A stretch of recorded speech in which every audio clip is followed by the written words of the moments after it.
Sans plus attendre, je vais laisser la parole à Pierre Albaladejo qui va discuter de l'évaluation du risque hémorragique. Et pour passer directement au vif du sujet, je vais afficher sur vos écrans un quiz. Ce quiz, c'est « Il est recommandé d'arrêter les traitements antiplaquettaires en vue de la réalisation d'une coloscopie programmée. Pensez-vous que cette assertion est vraie ou fausse ?» Pierre, c'est à toi. Merci beaucoup, Anne. Donc, la question du risque hémorragique des procédures en relation avec les antiplaquettaires, si je peux avoir mon diaporama, c'est la question que l'on pose à la consultation d'anesthésie. Cette intervention chirurgicale, ce geste invasif, peut-il être réalisé ou pas sous tel ou tel antiplaquettaire? Donc la façon de raisonner, elle est relativement facile. D'abord, un point important, c'est qu'on parle du risque hémorragique de la procédure chirurgicale et non pas du risque hémorragique spontané lié à la prise des antiplaquettaires. Je pense que c'est une différence qui est importante parce que je pense qu'il y a de la confusion, en particulier sur les doses qu'on peut admettre, en particulier avec l'aspirine, au cours d'une procédure. La question est quelles sont les conséquences d'un surcroît de saignement lié aux antiplaquettaires pour une procédure donnée? Est-ce que ce surcroît de saignement va avoir des conséquences vitales ou fonctionnelles? Par exemple, lorsque l'on envisage par exemple la neurochirurgie, il est clair qu'un surcroît de saignement va avoir des conséquences importantes. Alors qu'une augmentation par exemple d'un saignement de quelques centaines de millilitres dans une intervention hémorragique qui a 500 à 1000 millilitres de saignement, on comprend bien que l'impact de l'antiplaquettaire sur ce saignement est minime au regard de risques que l'on prendrait en arrêtant l'antiplaquettaire. Donc, quelles sont les conséquences? Et finalement, la vraie question qu'on devrait poser systématiquement pour évaluer le risque hémorragique de la procédure, c'est le surrisque hémorragique lié au maintien de l'antiplaquettaire est-il acceptable ou pas? Est-ce qu'on doit récuser une intervention chirurgicale parce que ce surrisque est absolument inacceptable et que la chirurgie est fonctionnelle? Ou est-ce qu'on peut arrêter l'antiplaquettaire? Et là, on va discuter plutôt des facteurs et des indications pour lesquelles l'antiplaquettaire a été donné. D'emblée, on peut voir que dans ces indications du patient avec un stent coronaire, la marche elle est relativement haute. Si l'indication est effective que l'antiplaquettaire a un impact sur le devenir du patient, il est clair qu'on va vraiment hésiter à arrêter cet antiplaquettaire. Donc c'est la première partie de l'équation qu'on doit résoudre. On a un risque hémorragique qu'on doit évaluer, comme on vient de le voir. On a un risque thrombotique ou un risque d'événement cardiovasculaire qu'il va falloir évaluer, et ce sera l'objet des topos suivants. Donc c'est la première. Comment est-ce qu'on classe le risque hémorragique? Eh bien, pendant longtemps, on a tenté de faire des classes avec un risque hémorragique faible, intermédiaire, élevé, sur la base de est-ce que le saignement était faible ou pas. Et on n'a jamais pris en compte le fait que ça s'adressait à un patient avec un traitement. Et donc, ce qui a été choisi par toi, Anne, puisque tu as géré ces propositions du GIHP, c'est de faire une classification qui soit une classification pragmatique et qui considère qu'un risque hémorragique élevé, c'est une procédure qui ne peut pas être réalisée sous AAP, y compris sous aspirine, en monothérapie. Alors, de quoi parle-t-on? On parle de très peu d'interventions chirurgicales, finalement. Ce sont des interventions à très haut risque hémorragique. On a parlé de la neurochirurgie intracrânienne. C'est ce type d'intervention où vraiment on ne peut pas, soit parce qu'on a des données, en général on en a très peu, soit parce qu'on a vraiment une crainte du risque hémorragique, on ne peut pas les réaliser sous AAP, quel qu'il soit, y compris avec l'aspirine. Le risque hémorragique intermédiaire, ce sont les procédures que l'on peut réaliser sous aspirine seule, pour lesquelles il y a un consensus, et c'est la grande majorité des chirurgies, la grande majorité des gestes que l'on fait chez ces patients qui sont traités par antiplaquettaires. Ça va de l'orthopédie à la chirurgie digestive, en passant par l'ensemble des spécialités chirurgicales. Il faut dire que de spécialités chirurgicales en spécialités médicales qui font des gestes invasifs, il y a de plus en plus de discussions pour catégoriser ces gestes de façon, et on va le voir sur la plaque suivante, à déterminer si tel geste, telle procédure peut être réalisée sous aspirine ou pas, et c'est très important et utile d'avoir ces listes. Enfin, le risque hémorragique faible, c'est les procédures réalisables sous bithérapie antiplaquettaire. Sous bithérapie antiplaquettaire, ça signifie soit les associations aspirine-clopidogrel, aspirine-prasugrel, aspirine-ticagrelor. C'est à une phase en général où le patient est à très haut risque d'événements cardiovasculaires chez le patient stenté, mais on verra ça avec Ariel Cohen. Et ces patients-là ont un haut risque thrombotique, et donc ces interventions doivent être faites dans ces conditions, c'est-à-dire sous bithérapie. Et on considère dans ces conditions qu'on peut réaliser ces gestes sous bithérapie. Je prends l'exemple d'une chirurgie. Alors, je sais bien que c'est en chirurgie programmée qu'on discute, mais là, c'est un exemple qui est tellement illustratif de la discussion, c'est la fracture du col. La fracture du col, on sait qu'on a un petit délai pour faire l'intervention. Le délai, c'est plusieurs heures, c'est 36 heures à 48 heures. Et la question chez les patients qui sont traités par antiplaquettaire, c'est peut-on le faire tout de suite ?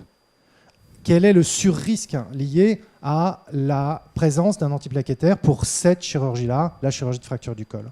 On voit ici 4 situations, c'est une étude observationnelle. On voit que ici, vous avez les patients qui n'ont pas de traitement antiplaquettaire. Ici, vous avez les patients qui sont traités par aspirine. Ici, vous avez les patients qui sont traités par clopidogrel. Et ici, vous avez les patients qui sont traités par la bithérapie, aspirine plus clopidogrel. Qu'est-ce qu'on observe? On observe d'abord qu'il n'y a pas de différence en termes de médiane, pas de différence de saignement, ici de saignement, de perte sanguine, entre les 4 populations.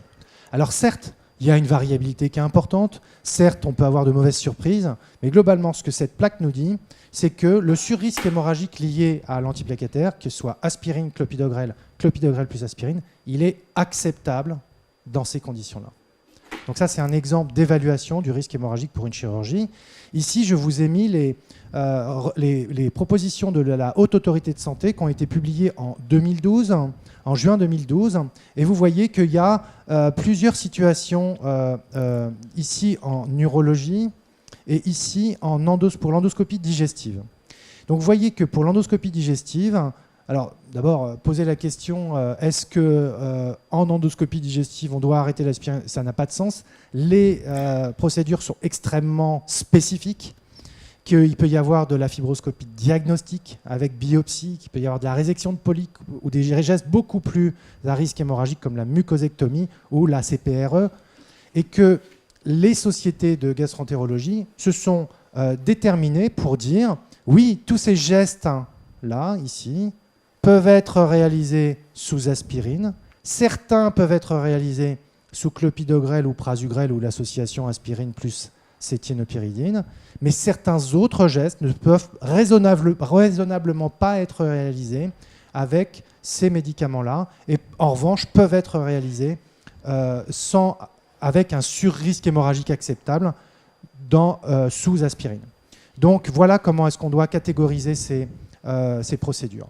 Concernant l'anesthésie locorégionale, je crois qu'il y a 2 situations qui sont vraiment différentes. Il y a d'abord la situation de l'anesthésie péridurale ou l'arrachianesthésie, pour lesquelles les seules données que l'on ait vraiment, c'est sous aspirine.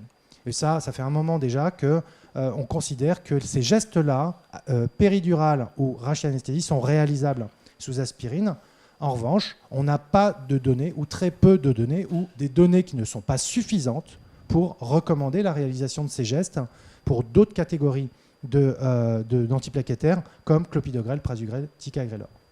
Ensuite, vous avez ici sur cette plaque une sorte de gradation du risque hémorragique en fonction du type de geste, en particulier pour les gestes périphériques. Je pense qu'il faut être assez simple, raisonnable et pragmatique en disant que dès lors que l'on peut accéder au point de ponction, pouvoir faire une compression à l'endroit où on réalise le bloc nerveux, eh bien, on peut réaliser ces gestes-là sous antiplaquettaire, quel qu'il soit, sous échographie, etc. En revanche, si, comme pour la péridurale ou la rachianesthésie, il n'y a aucun moyen de contrôle du saignement, comme par exemple les blocs profonds, eh bien, il n'est pas raisonnable de faire ces gestes sous antiplaquettaire. Et il est raisonnable, il est possible, à l'instar de la péridurale et de la rachianesthésie, de les faire sous aspirine seule. Voilà, c'est tout ce que j'avais à dire. Je crois que c'est relativement simple. Les questions sont précises et je pense que si on peut résumer, la seule question qui est importante, c'est est-ce que le surrisque hémorragique lié à la présence de l'antiplaquettaire est acceptable? Voilà. Bon, c'est tout ce que tu avais à dire, mais je vais quand même poursuivre un petit peu plus loin, d'autant qu'il y a des questions.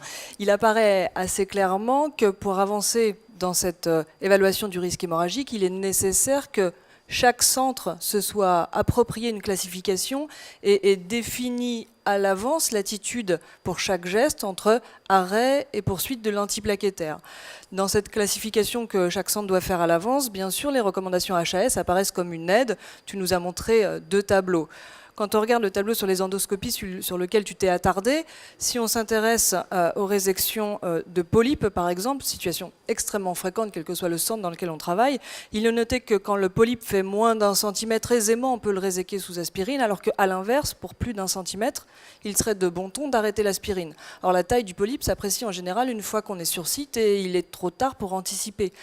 Par rapport à ce point, qui j'imagine n'est pas un facteur d'erreur, qu'est-ce qu'on a comme option pour essayer d'avancer ? D'abord, je pense que la première option, c'est discuter avec le médecin qui fait le geste. Pourquoi ? Eh bien parce qu'il est clair que la situation clinique ne sera pas la même. On en a beaucoup discuté entre le GIHP et certains membres des sociétés de gastroentérologie pour savoir quelle attitude on doit avoir. Clairement, si c'est de la coloscopie systématique dans un cadre de dépistage avec des très faibles risques de trouver un polype, il est raisonnable chez ces patients qui sont particuliers de continuer et de maintenir le traitement antiplaquettaire. En revanche, si on est dans un suivi de polypose familiale ou de maladie où on a une probabilité élevée d'avoir des lésions qui sont résécables et qui justifient l'arrêt des antiplaquettaires, et dans ce cas-là, il faut arrêter les antiplaquettaires. Mais ça, c'est une discussion de gré à gré. On peut avoir des centres d'endoscopie où ils ne feront que de la colosystématique, du dépistage, et d'autres centres qui vont avoir des patients un peu plus compliqués. Donc il faut discuter, je pense, là-dessus. Alors, en ce qui concerne les recommandations, et c'est vrai pour l'endoscopie digestive, c'est vrai pour le reste, les recommandations HAS, les propositions du GIHP, les situations cliniques, globalement, il y a 80% de tout venant, 20% de bizarres. Elles couvrent le 80% de tout venant. Pour le bizarre, il faut discuter avec les équipes de façon à se mettre d'accord selon des schémas qui sont dans tous les documents de recommandation. D'où l'importance des discussions multidisciplinaires. Donc là aussi, j'ai 80% de bizarre et 20% de normal, c'est l'inverse. Donc pour le normal, une question extrêmement classique, c'est dans quelle mesure est-ce qu'il faut arrêter l'aspirine dans les résections transurétrales de prostate ? Je pense que c'est relativement simple puisque tu nous avais montré une slide, un commentaire. Oui, je pense qu'il y a plusieurs évolutions. D'abord, il y a une culture chirurgicale en fonction des spécialités. Concernant l'urologie, il y a des moyens d'hémostase qui peuvent justement permettre d'avoir une hémostase meilleure chez des patients traités par antithrombotiques en général et en particulier avec les antiplaquettaires. Pour l'aspirine, ça ne devrait plus poser de problème. Donc oui, on peut faire des résections transurétrales de prostate sous aspirine. Dans les questions un peu plus subtiles qu'on rencontre moins tous les jours, on nous demande si finalement, pour une chirurgie qu'on a prévu de réaliser sous antiplaquettaire, essentiellement sous aspirine avec une rachianesthésie, mais pour laquelle en même temps il est prévu de faire de l'héparine en péropératoire, est-ce qu'on peut poursuivre dans cette voie et continuer de poursuivre l'aspirine ? Franchement, je pense que c'est pas il faut pas, à mon avis, si on me pose la question, ma position est on ne doit pas raisonner comme ça. Je pense que c'est un surrisque.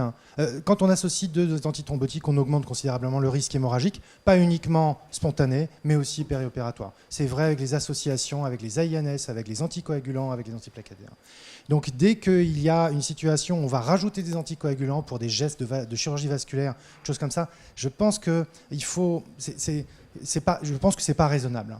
Il faut de véritables indications de faire une rachianesthésie, c'est ma position. Sinon, on a d'autres alternatives. Il n'y a pas que cette technique-là pour réaliser l'intervention. Donc, en ce qui me concerne, si on me pose la question, la réponse est non.